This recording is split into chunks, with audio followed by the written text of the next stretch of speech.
एक ऐसा दिन जब भारत एक साथ 3 अत्याधुनिक स्वदेशी नौसैनिक प्लेटफार्म भारतीय नौसेना को सौंपता है। एक ऐसा जहाज जो समुद्र की गहराइयों का पूरा नक्शा तैयार कर सकता है और एक ऐसा प्लेटफार्म जो दुश्मन की पनडुब्बियों का शिकार करने में माहिर है। 21 जून 2026 को कोलकाता में कुछ ऐसा ही हुआ जब प्रधानमंत्री नरेंद्र मोदी ने INS दूनागिरी, INS संशोधक और INS अग्रय को भारतीय नौसेना में शामिल किया। यह केवल 3 जहाजों का कमीशनिंग समारोह नहीं था, बल्कि यह भारत की बढ़ती समुद्री शक्ति, आत्मनिर्भर रक्षा निर्माण और हिंद महासागर में बढ़ते प्रवाह का प्रदर्शन था। आज दुनिया का सामरिक केंद्र धीरे धीरे समुद्रों की ओर बढ़ रहा है। वैश्विक व्यापार का बड़ा हिस्सा समुद्री मार्गों से गुजरता है। ऊर्जा आपूर्ति हो, तेल व्यापार हो और गैस टैंकर हो, कंटेनर शिप हो, सामरिक समुद्री मार्ग किसी भी देश की आर्थिक सुरक्षा की रीढ़ होते हैं। भारत भी इससे अलग नहीं है, क्योंकि भारत का लगभग 95% व्यापार मात्रा के हिसाब से समुद्री मार्गों से ही होता है। ऐसे में भारतीय नौसेना की ताकत सीधे सीधे देश की आर्थिक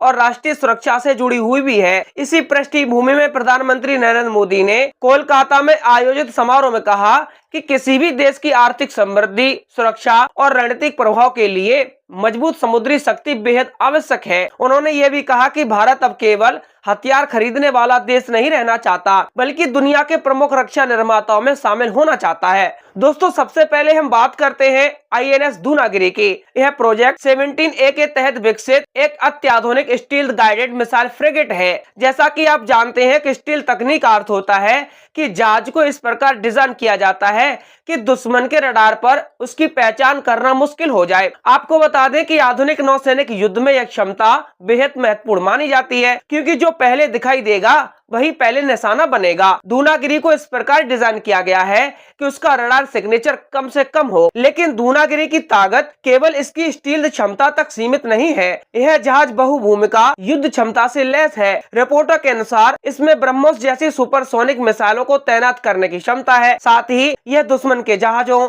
विमानों, हेलीकॉप्टरों और मिसाइलों के खिलाफ प्रभावी कार्रवाई भी कर सकता है। आधुनिक सेंसर, रडार और इलेक्ट्रॉनिक युद्ध प्रणालियां इसे भारतीय नौसेना के सबसे घातक प्लेटफॉर्म में शामिल करती हैं। यदि भविष्य में हिंद महासागर या अरब सागर में किसी बड़े नौसैनिक संघर्ष की स्थिति बनती है, तो दूनागिरी जैसे युद्धपोत अग्रिम मोर्चे पर दिखाई देंगे। यह न केवल दुश्मन के जहाजों पर हमला कर सकता है, बल्कि पूरे नौसैनिक टास्क फोर्स की सुरक्षा भी सुनिश्चित कर सकता है। अब इसी चरण में बात करते हैं INS संशोधक के। पहली नजर में यह कोई पारंपरिक युद्धपोत नहीं लगता। इसके पास भारी मिसाइलें या विशाल तोपें नहीं है, लेकिन आधुनिक युद्ध में जानकारी सबसे बड़ा हथियार होती है और यही INS संशोधक का असली काम है। यह भारतीय नौसेना का अत्याधुनिक सर्वे वेसल लॉर्ज है, जिसका मुख्य कार्य है समुद्र की गहराइयों का अध्ययन करना, समुद्री तल का नक्शा तैयार करना और नौवहन संबंधी महत्वपूर्ण जानकारी जुटाना। अब आप सोच सकते हैं कि समुद्र की गहराई मापने में युद्ध में क्या फायदा होता है। दोस्तों, इसका उत्तर बेहद दिलचस्प है।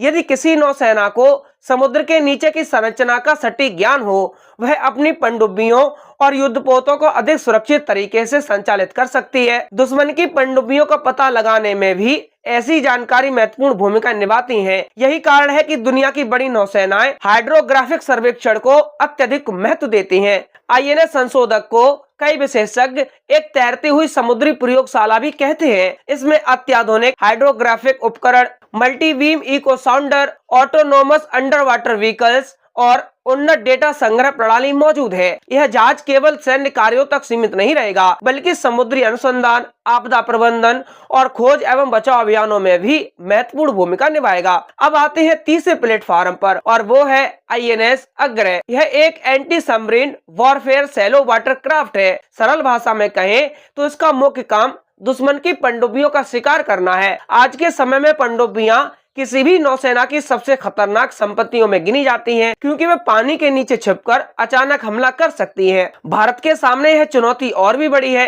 क्योंकि चीन लगातार अपनी पनडुब्बी क्षमता बढ़ा रहा है और पाकिस्तान भी नई पनडुब्बियों को अपने बेड़े में शामिल कर रहा है। ऐसे में भारतीय नौसेना को ऐसे प्लेटफॉर्म की आवश्यकता है जो दुश्मन की पनडुब्बियों को खोज सके और उन्हें नष्ट कर सके। INS अग्रय इसी उद्देश्य से बनाया गया है। अब हम आपको बताते हैं कि इस जहाज में उन्नत सोनार प्रणाली, हल्के टॉर्पीडो, पनडुब्बी रोधी हथियार और आधुनिक सेंसर लगाए गए हैं। यह विशेष रूप से तटीय और उतले समुद्री क्षेत्रों में संचालन के लिए डिजाइन किया गया है, जहां बड़ी पनडुब्बियां छिपने की कोशिश करती हैं। अब सबसे महत्वपूर्ण सवाल यह है कि इन तीनों को एक साथ शामिल करने को इतना बड़ा कदम क्यों माना जा रहा है। दरअसल इन तीनों की भूमिकाएं अलग अलग होते हुए भी एक दूसरे से जुड़ी हुई हैं। आईएनएस संशोधक समुद्र की जानकारी जुटाता है, आईएनएस अग्रय उस जानकारी का उपयोग करके पानी के नीचे छुपे खतरे का पता लगाता है, और आईएनएस दूनागिरी आवश्यकता पड़ने पर दुश्मन के खिलाफ घातक हमला करने की क्षमता रखता है।